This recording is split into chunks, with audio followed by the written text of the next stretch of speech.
আসছে বাজেটে তৈরি পোশাক রপ্তানি বিপরীতে উৎসে কর 1% থেকে কমিয়ে 0.50 করার দাবি জানিয়েছে পোশাক মালিক ও রপ্তানিকারক সমিতি বিজিএমইএ।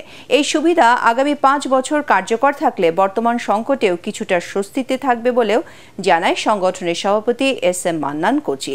রাজধানীতে অর্থনীতি বিটের সাংবাদিকদের সঙ্গে বিজিএমইএ নতুন পরিচালনা কমিটির মতবিনিময় সভায় এ দাবি জানান তিনি। এ সময় প্রণোদনার জন্য দেয়া নগদ সহায়তার উপর আয়কর কর্তনের হার 10% থেকে কমিয়ে 5% করার পাশাপাশি পোশাক খাতের জন্য প্রয়োজনীয় বিভিন্ন সেবায় ভ্যাটমুক্ত রাখারও দাবি জানানো হয় সভা থেকে।